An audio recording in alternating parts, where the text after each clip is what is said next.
Hello everybody, welcome back to my channel Education Panacea. My name is Bhanu Pratap. So guys, जो last video मैंने आपके साथ बनाई थी उसके अंदर मैंने सेक्शन 35 ऑफ द सीआरपीसी तक डिस्कस किया था, जो कि मैंने उसके अंदर आपको बताया था कि कोर्ट की पावर्स क्या होती है, मजिस्ट्रेट कब कितनी पनिशमेंट दे सकता है, सेशन जज कितनी पनिशमेंट दे सकता है, हाई कोर्ट कितनी पनिशमेंट दे सकता है। तो अभी तक अगर आपने मेरे चैनल को सब्सक्राइब नहीं किया तो गाइज प्लीज मेरे चैनल को सब्सक्राइब कर लीजिए। डिस्क्रिप्शन में मैंने लिंक दे रखी है, आपको वहां से आपको मिल जाएगा, नहीं तो आप मेरे चैनल के लोगो पे क्लिक करके वहां से आपको प्लेलिस्ट का ऑप्शन मिलेगा टॉप पे, वहां से आप मेरी सारी प्लेलिस्ट एक्सेस कर सकते हैं। मैंने लेबर लॉस के ऊपर 60+ वीडियोस बनाई हुई है, जो कि आपके एलएलबी के स्टूडेंट्स के लिए, नेट के स्टूडेंट्स के लिए, या फिर जो स्टूडेंट्स ईपीएफओ की तैयारी कर रहे हैं उनके लिए बहुत ज्यादा हेल्पफुल है। तो प्लीज एक बार मेरे चैनल को जरूर देखिए। तो आज का जो टॉपिक है उसके अंदर हम सेक्शन 36 से डिस्कस करेंगे सीआरपीसी का।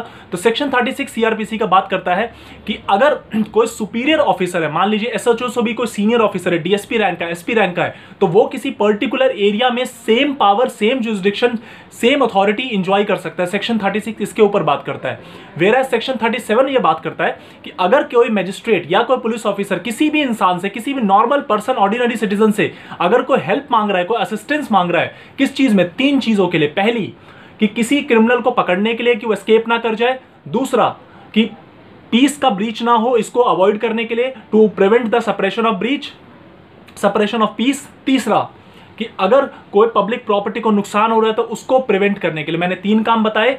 ब्रीच ऑफ पीस को अवॉइड करने के लिए, किसी पर्सन के, किसी एक्यूज्ड के एस्केप को रोकने के लिए, या फिर किसी भी किस्म के पब्लिक प्रॉपर्टी को इंजरी पहुंचने से बचाने के लिए अगर किसी से असिस्टेंस या रीजनेबल असिस्टेंस मांगी जा रही है तो वो उस बंदे को देना पड़ेगा। He is bound to give. तो सेक्शन 36 और 37 ये कहता है। अब चलते हैं सेक्शन 38। सेक्शन 38 बात करता है कि अगर आपने वारंट पुलिस ऑफिसर को डायरेक्ट नहीं कर रखा, अगर मान लीजिए मजिस्ट्रेट का एक वारंट है जो पुलिस ऑफिसर के अलावा किसी दूसरे पर्सन को डायरेक्टेड है, और कोई दूसरे पर्सन के असिस्टेंस की रिक्वायरमेंट है किसी को पकड़ने के लिए, कि वारंट, जिसके नाम का वारंट इशू है और उसको पकड़ना है, और कोई ऐसा व्यक्ति है जो उस बंदे के आसपास खड़ा है, तो वहां पे वो बंदा उसको असिस्ट कर सकता है। सेक्शन 38 ये बात करता है। Now coming upon a very important section, that is section 39। 39 ये कहता है कि पब्लिक की रिस्पॉन्सिबिलिटी बनती है कि वो या तो अगर कोई ऑफेंस कमिट हुआ, मैं अभी आपको लिस्ट बताता हूं, या फिर वो कमिट होने वाला है किसी के रिगार्डिंग, तो पब्लिक उसकी इंफॉर्मेशन पहुंचाए, पब्लिक उसकी इंफॉर्मेशन पुलिस ऑफिसर को दे या कि पुलिस अथॉरिटीज को वो इंफॉर्मेशन दे। वो कौन कौन से ऑफेंसेस हो सकते हैं? जैसे ऑफेंसेस अगेंस्ट द स्टेट, जैसे waging a war against the state हो गया, जैसे कि आपका adulteration of food and drugs हो गया, जैसे कि आपका सेक्शन 382 हो गया कि आप आर्म्स लेके थेफ्ट करने गए हैं, जैसे कि आपका रॉबरी हो गया, जैसे कि आपका करेंसी नोट्स को, करेंसी को और कॉइन्स को आपका काउंटरफीट करने का जो ऑफेंस है, जैसे कि आपका हाउस ट्रेसपास हो गया, हाउस लर्किंग हो गया। तो ये कुछ ऐसे ऑफेंसेस हैं जहां पे अगर आपको पता चलता है कि ऐसा कोई ऑफेंस किसी पर्सन ने कमिट किया है, या फिर कोई पर्सन ऐसा ऑफेंस कमिट करने वाला है, he is about to do that particular, commit that particular offence, तो उस केस में आपको वो पर्टिकुलर इंफॉर्मेशन पास करनी पड़ेगी, वो पर्टिकुलर इंफॉर्मेशन आपको देनी पड़ेगी आगे पुलिस अथॉरिटीज को। सेक्शन 39 इस बारे में बात करता है। अब सेक्शन 40 के ऊपर चलते हैं, जो कि आज का लास्ट सेक्शन। 39 में अभी मैंने आपको बताया कि अगर ऐसा कोई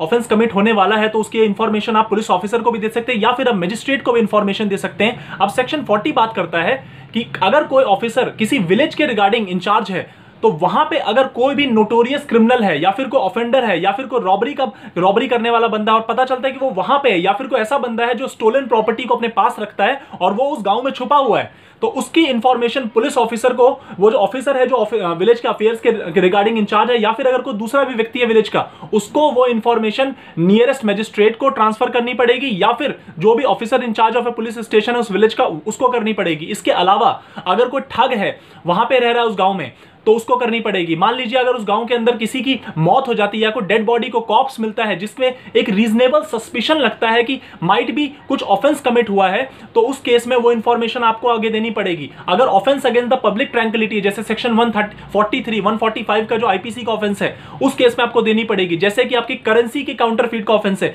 489 ABCD आईपीसी का, अगर वो ऑफेंस कमिट हुआ है या होने वाला है, तो वो इंफॉर्मेशन आपको मजिस्ट्रेट को या फिर officer in charge of a police station को आगे देनी पड़ेगी। या फिर प्रिवेंशन ऑफ पीस होने वाला है, ऐसा कुछ एक्टिविटी होने वाली है जिससे जो पब्लिक ऑर्डर है वो खराब हो सकता है, तो वो इंफॉर्मेशन देनी पड़ेगी। तो 39 और 40 में स्पेसिफिक जो डिफरेंस है कि 39 के अंदर लिस्ट मेंशन है कि कौन कौन से ऑफेंसेस है, 40 के अंदर भी है, मगर 39 में ज्यादा लिस्ट ऑफ ऑफेंसेस मेंशन है, वेयर एज 40 का जो ऑफेंस है, 40 का जो सेक्शन है, सेक्शन 40 डील करता है स्पेसिफिकली विलेज अफेयर से, वेरस 39 जो है वो जनरल बात करता है। तो आज का आपका जो कंटेंट है वो यहीं समाप्त होता है। जो नेक्स्ट वीडियो मैं आपके बनाऊंगा उसके अंदर मैं राइट्स ऑफ अरेस्टेड पर्सन पे डिस्कशन करूंगा। तो आई होप आपको मेरी ये वीडियो पसंद आई होगी। तो प्लीज इसे लाइक, शेयर एंड सब्सक्राइब जरूर करें। Thank you so much guys for giving your precious time to me. Thank you very much.